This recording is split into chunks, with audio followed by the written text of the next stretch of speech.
OK. Maintenant, comme je le disais, au niveau des transactions, je vais vous montrer quelques transactions qui sont importantes à notre niveau. Et là, je commence avec SE38.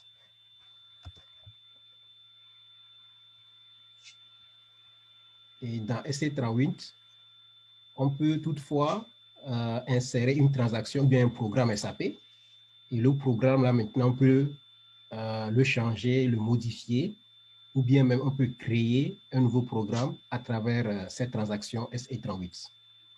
Il y a encore d'autres transactions avec lesquelles on peut toutefois aussi travailler dans un programme. Mais celui-là, il est complet.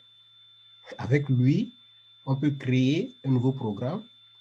Avec lui, on peut modifier un programme qui existe déjà.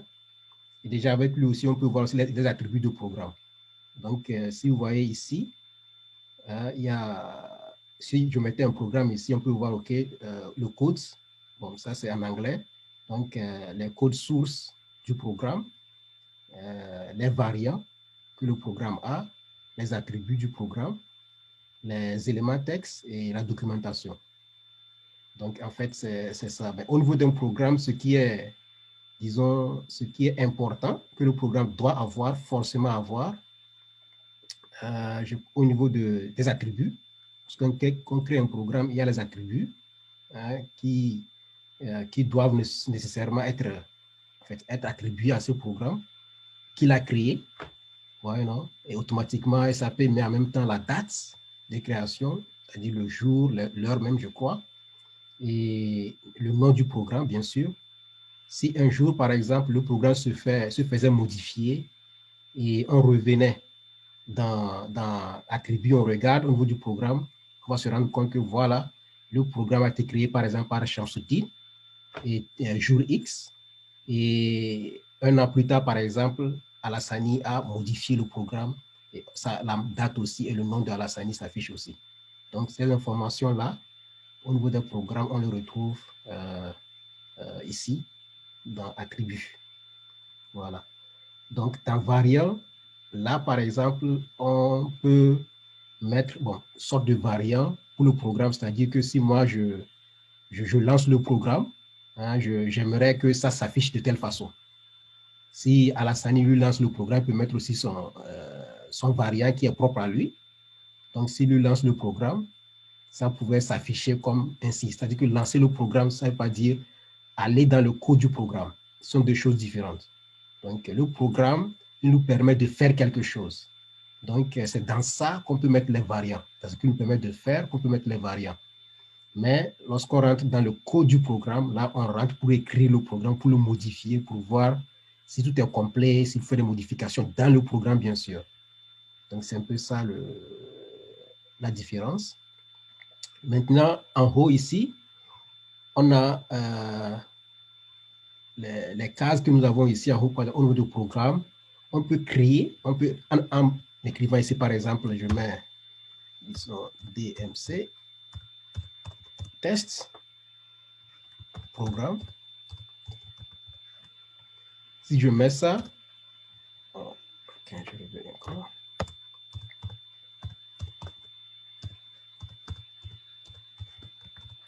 Si je mets ça, je peux aller ici en haut dans le programme et je vois maintenant les possibilités que j'ai pour faire, que je peux faire avec ce programme-là, en fait, ce que j'ai écrit là. Si c'est un programme qui n'existe pas encore, je vais le créer, donc je mets créer. Et si c'est un programme qui existe, voilà. Il y a une question? Non, non, non, désolé. Ah, ok. Ok. S'il y a un changement à faire pour le programme, je vais dans Change. Donc, s'il faut seulement afficher le programme display, si je veux vraiment maintenant voir, OK, vérifier si le programme il est complet, s'il n'y a pas d'erreur de syntaxe, ainsi de suite, je pourrais aller dans Check. Donc, après aussi, le programme, on doit le générer. En fait, lorsque on l'écrit, ce n'est pas encore productif. Donc, on doit lui dire, voilà, soit productif. Et après aussi, on peut lui dire, voilà, il faut l'activer. Donc, activer le programme, ainsi le programme peut être vu dans tous les systèmes. Parce qu'on peut avoir actuellement, nous sommes dans le système mandante 001. Je vois bien 001. Donc, il peut y avoir d'autres mandants aussi que le programme doit aussi s'afficher automatiquement. Donc, c'est après avoir activé le programme que le programme, hein, il est aussi visible là-bas. Et nous avons ce point-là que nous avons, voilà, execute. En fait, ici, on peut faire d'autres choses avec le programme. On peut essayer d'aller dans le programme, faire des debugging. Un debugging, souvent, on l'utilise lorsque le programme fait quelque chose, mais ce que le programme fait là, vraiment, on n'est pas sûr de ce que le programme fait là. Et par exemple, il y a des programmes qu'on dit, OK, il faut aller me chercher les données des personnes, les salaires des personnes, ensuite maintenant multiplier les salaires ou bien additionner les salaires chaque mois pendant toute une année ou bien pendant 2 ans. Et voilà, s'il y a le département qui utilise le programme, disent non, vraiment, ce que le programme fait là, bon, ils ne sont pas, c'est comme il y a erreur. En fait, à travers debugging, on peut voir exactement, il y a une fenêtre qui s'ouvre en bas, qu'on peut voir lorsque le programme est exécuté, quels sont les, disons, quels sont les fields, en fait, quels sont en français, on appelle comment là? Les retours. Voilà, les retours, voilà un peu les retours. Et pour, voilà. pour gérer les erreurs, quoi. Voilà, tout à fait, quoi, en fait. Il y a ça. Et puisque bon, un programme aussi va quelque part, c'est-à-dire que nous avons des tableaux, et va dans les tables que vous avez, les tables, voilà, vous avez les tables, et dans les tables, voilà, les tables, et dans les tables, nous avons des fields. Les fields, en anglais, j'appelle comme ça, quoi. En français, je ne connais pas les champs. Voilà, donc il y a des champs. Voilà. Parce que chaque chose qu'on met dans SAP, on met ça par champ, par field. Donc, toute chose qu'on met. Donc, maintenant, lorsque le programme va là, s'il va et il prend des données dans des champs qui ne sont pas appropriés, à travers debugging, par exemple, on peut tout voir là, on voit tout ça là, c'est comme la télé, quoi. Ça se fait voir en même temps. Et là, voilà, on peut corriger ou bien on peut dire, ah voilà, donc c'est ici là que l'erreur vient. Donc là, on peut maintenant revenir dans le programme et modifier et pour avoir maintenant le bon résultat. Donc c'est un truc qui est important, cette partie-là. Ouais. Bon, je retourne dans Execute toujours. Et Direct Processing, bon là, tu peux processer, tu peux en même temps lancer le programme. Et debugging, lui, quand même, il est très important pour les développeurs. En fait, ça, lorsque on sait faire SAP, ABAP, à un moment donné aussi, on doit apprendre aussi à faire debugging. Et comme ça, on est capable aussi de résoudre tous les problèmes que notre programme peut nous poser. On peut le résoudre, voilà. On peut le résoudre. Voilà. Et ici, bon, ce sont les tests qu'on peut faire avec le programme. Et ici, on peut faire tests, en fait, avec des sous-couverts. Et ici, on peut lancer le programme background. On peut lancer le programme bon, je ne sais pas comment le dire, en arrière. En arrière. Derrière. Voilà. Des fois, on le fait lorsque, en fait, le programme doit exécuter beaucoup de choses. Donc, on peut le faire comme ça, au même moment, c'est plus rapide. Lorsque le programme est exécuté comme ça, background, c'est plus rapide dans l'exécution. Et pour nous aussi, en fait, on se dit, voilà, bon, on est là, on peut faire autre chose et après, on revient, on voit le résultat de ce que le programme nous présente. Donc, c'est un peu ça. Des fois, il y a aussi des données qui sont vraiment trop nombreuses. Et donc, c'est mieux de faire aussi background. Mais bon, souvent, lorsque tu fais normal, ça te permet aussi de voir, en fait, s'il y a quelque chose, une erreur, tu montres en même temps. Mais lorsque tu fais background, tu ne vois pas d'erreur. C'est que ça finit en même temps là. Tout finit là. S'il y a eu des erreurs quelque part, tu auras un protocole que tu peux voir. Voilà, ah, ici il y a erreur, ici il y a erreur, ici il y a eu erreur. Et ici ça a marché, ça a marché. Donc c'est un peu ça. Ouais. Donc ici, Runtime Analyze, on peut voir ici, bon, la durée quoi en fait. Lorsqu'on lance le programme, il prend combien de temps. Donc ça, on peut voir aussi la rapidité et ça permet aussi de voir, ok, si le serveur il est lent, par exemple, on peut aussi voir ça. Donc, parce que si un programme qu'on lance dans SAP qui prend du temps, ce qui est sûr, il y a un problème quelque part. Et donc, on peut aussi voir tous ces aspects-là. Et ça, là, quand même, c'est important parce que si aujourd'hui, par exemple, SAP a développé ce qu'on appelle HANA. HANA, c'est aussi, bon, en fait, base de données. hein, qui permet de collecter les informations très rapidement. Lorsqu'on lance un programme, le programme, il va rapidement, il prend les données dans les champs. Voilà ce que tu m'as dit dans les champs, voilà. Et vraiment très efficace, de manière très efficace. Et les champs aussi sont, et bon, les tables, voilà. Les tables sont aussi, ne sont pas comme avant, en fait. En fait, il y avait chaque table selon chaque composant, ou bien chaque module de SAP. Et dans chaque module, il y a des sous-modules. Donc, c'est comme ça, les champs là sont définis. Et bon, les tables sont définies. Voilà. Et au niveau des tables maintenant, il y a des champs qui existent, par exemple. Et dans HANA, il y a les tables là, on les a mis de manière superposée. Bon, la structure n'est pas comme avant, en fait. Donc, ça permet au programme d'aller plus rapidement, aller chercher les données, quel qu'en soit où sont les tables, en fait. Donc, il y a plus de rapidité là qui est là. Et dans les entreprises, lorsqu'il y a beaucoup de personnes qui utilisent SAP, en fait, l'entreprise fait quand même son stratégie de manière que ça soit rapide. SAP en utilisant, ça soit rapide. Et donc, il y a maintenant HANA que les gens utilisent. Et ici, par exemple, c'est de préciser aussi, dans HANA, avant, ils enregistraient dans les tables de ligne par ligne. En fait, voilà. Quand je prends par exemple Fofana, le nom c'est Fofana, le prénom c'est Alassani, les dates de naissance. Donc, c'était sur une ligne, on a des informations. Maintenant, dans HANA, bon, ce que j'ai lu, il paraît que maintenant, c'est ils n'enregistrent plus ligne par ligne, mais colonne par colonne. Ouais. Donc, ils ont transposé, quoi. Voilà, ils ne font plus les enregistrements par row, mais par colonne. Voilà. Donc, pour optimiser, voilà. Bon, pour permettre l'efficacité dans l'ensemble des programmes, hein, oui. Voilà. D'aller chercher rapidement les informations. Voilà, d'aller chercher rapidement les informations. Bon, à la fin, je vais essayer de voir si je peux montrer un peu les champs dont je parle, comment ça se présente. Parce que dans PA20, PA30, pour Chamsoudine, au moins tu connais déjà PA, Personal Administration, hein, Personal Administration, toi tu connais déjà un peu. Bon, tu sais ce que ça se représente en fait. Lorsqu'on fait on fait hiring, c'est-à-dire on engage un employé, on met ses données, ainsi de suite. Donc, au moins, toi, tu as un peu notion. Et bon, je vais revenir après. Je continue avec cette partie-là. Et voilà, ici, with variants, bon, c'est avec les variants qu'on a là, on peut lancer le programme avec nos variants que nous avons. Bon, ici, print, c'est une fonctionnalité d'imprimer le programme. Et copy, on peut copier le programme, on peut changer le nom, on peut éliminer le programme et un peu sortir du programme ici, par exemple. Bon, je vais essayer de voir s'il y a un programme chose déjà qui existe.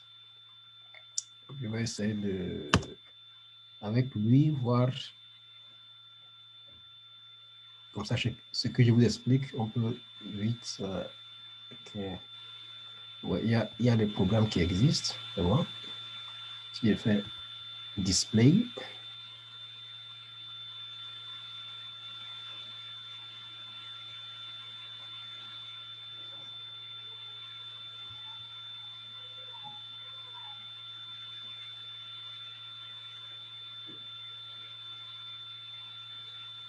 Ok, voilà, ça c'est, donc avec ça aussi on peut expliquer. Ok, est-ce que je vais revenir là-dessus? Ok, donc je garde ce programme-là à l'intérieur. Et ici, nous avons Edit. Et là maintenant, bon, ça nous permet, ce que j'ai fait là, par exemple, display, hein, je peux montrer, en fait, je peux regarder le programme en fait, à travers display par exemple, modification overview, voir les modifications, en fait, les choses, bon, avoir un peu la notion de ce qui a été modifié, quoi, en fait. Voilà. Et on peut à chaque fois aussi retourner vers l'original, c'est-à-dire s'il y a eu des modifications dans le programme, retourner en arrière. Donc, on a toutes ces fonctionnalités-là ici.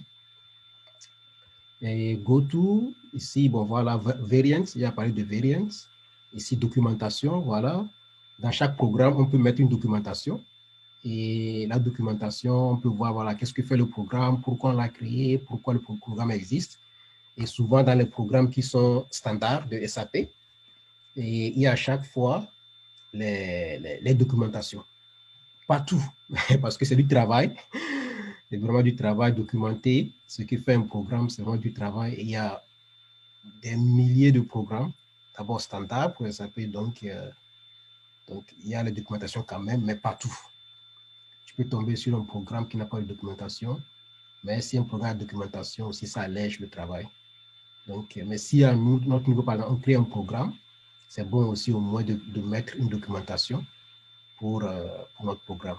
Comme ça, quelqu'un qui vient un jour et prend notre programme, au moins, il sait pourquoi on l'a créé, à quoi c'est le programme. Au moins, quelques informations. Donc, c'est ça. Et bon, ça, c'est les objets ABAP. On peut aller les retrouver, en fait, la liste des objets ABAP, on peut aller les retrouver. Ici, par exemple, la translation, c'est la traduction, en fait, pour traduire le programme. Et on peut utiliser cette fonctionnalité-là. Online Help, ça nous permet d'aller dans SAP Support.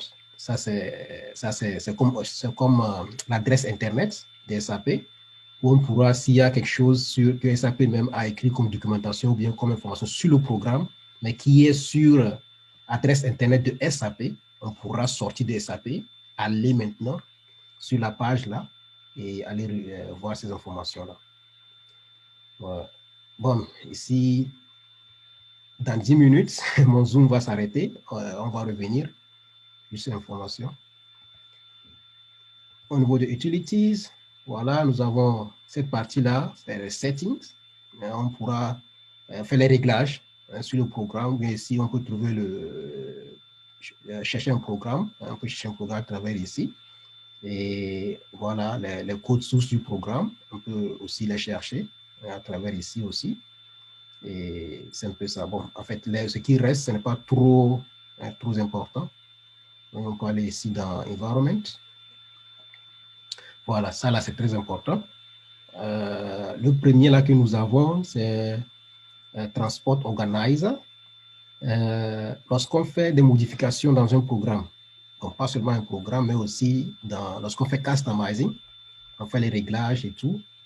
Et il y a chose pour faire bouger les modifications que nous avons, ou bien le programme qu'on a créé pour nous faire bouger dans notre système que on se trouve dans le système, par exemple, de développement. Après, maintenant, on fait bouger notre programme qu'on a créé dans le système de quality management, en fait, système de tests. Donc, il y a le système développement, ensuite système test. Et troisième niveau maintenant, nous avons le système productif, le système qui est productif. La production, quoi. Voilà, pour productif. C'est là que nous mettons les informations qui sont vraiment réelles. Par exemple, dans une entreprise. Prêt à utiliser. Après à utiliser, tout à fait. Donc, les matériels que nous avons dans notre entreprise, les prix que ces matériels-là ont, tout ça, là, on met ça vraiment dans le productif. Maintenant, dans les autres niveaux dont j'ai parlé, au niveau du quality system, le test system, on peut l'appeler aussi, là, on fait les tests. Lorsqu'on crée quelque chose de nouveau, bien fait une modification nouveau, ça, on fait ça dans le système de développement. Le système que nous avons actuellement pour le test aussi, c'est un système de développement. Donc, c'est là, on fait les modifications, là, on crée ce qu'on veut créer. Maintenant, lorsqu'on l'a créé maintenant, pour le faire bouger vers l'autre système, on le fait avec Transport Organizer. En fait, on transporte ça. On transporte le programme, la modification, là, vers l'autre côté. Donc, c'est ça, et ça peut nous donner la possibilité, à travers ces fonctionnalités-là, d'aller là-bas. Et voilà, j'ai cliqué là-dessus et il n'y a rien dans la liste pour le moment. C'est clair parce que je pense qu'on n'a rien changé, donc il n'y a rien pour nous à notre niveau. Parce que si on crée un transport, donc notre programme va dans le transport là. Il y a un numéro de transport qui sera attribué à notre transport. Et après, maintenant, on peut voir, OK, si le transport il est OK, on peut maintenant le faire bouger du système que nous avons vers l'autre système. Donc, c'est un peu ça. Et ici, là, bon, en fait, ça permet de voir au niveau du reporting. Parce que Information System, c'est reporting. Sur le programme, en fait, quelles sont les possibilités de reporting que nous avons. Et ici, bon, s'il y a browser qu'on pourra faire des modifications là-dessus. Mais ici, ce qui est important, nous sommes dans les objets ABAP. Donc, par exemple, il y a des objets ABAP qui ne sont pas actifs. Et là, maintenant, on peut aussi voir ces objets-là. En fait, ça concerne notre programme. On peut à chaque fois, voilà, le programme qui est là, on va ici et on tombe sur l'objet-là pour voir, OK, est-ce qu'on a utilisé des objets qui ne sont pas actifs? Parce que normalement, on doit utiliser des objets qui sont actifs. Donc, si un objet qui n'est pas actif, soit on le réactive ou bien on crée l'objet pour nous, notre entreprise, et ensuite maintenant l'utiliser dans nos programmes. Et si ce n'est pas le cas, donc si on utilise un objet qui n'est pas actif, en fait, il faut savoir que notre programme là, on l'a créé et il va échouer en fait. Donc c'est un peu ça. Bon, en fait, le reste, c'est pas trop important, on peut laisser ça. Et ici, voilà, on peut créer ou bien on peut ouvrir une nouvelle fenêtre de SAP.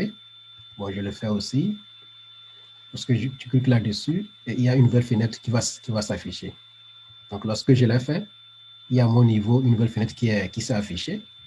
Sauf que je ne sais pas si vous voyez la nouvelle fenêtre qui s'est affichée là, bien vous avez toujours l'ancienne fenêtre. Donc, vous voyez toujours l'ancienne fenêtre. Donc, je vous montre la nouvelle fenêtre qui s'est affichée. C'est elle qui est là, ici.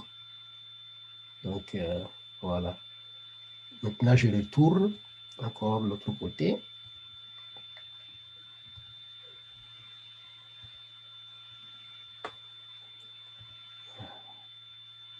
OK.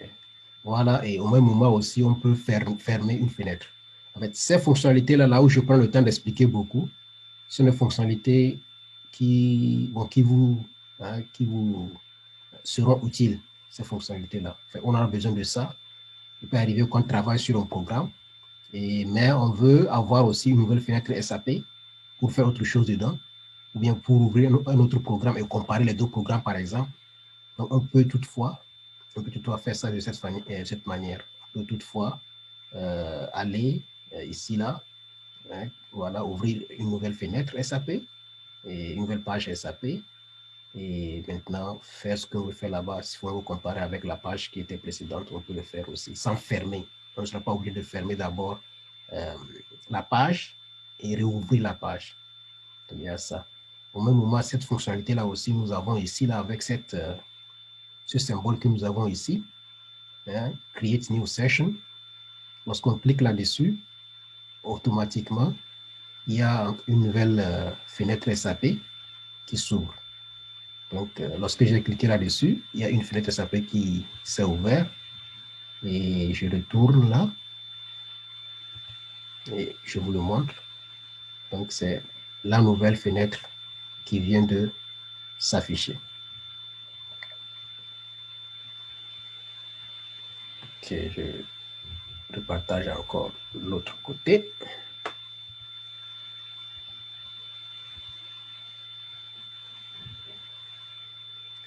Voilà, on était ici. Voilà. Et ici, User Profile, en fait, la personne qui utilise, qui est en train de faire les modifications du programme, tu peux voir ton profil toi-même. Donc, tu peux voir ton profil, tu peux modifier ton profil, tu peux essayer de changer les informations dans ton profil. Le profil dont je parle, parce que chaque personne qui a un autre utilisateur SAP, c'est comme un user, en fait. Actuellement, moi, je suis rentré aujourd'hui dedans comme développeur.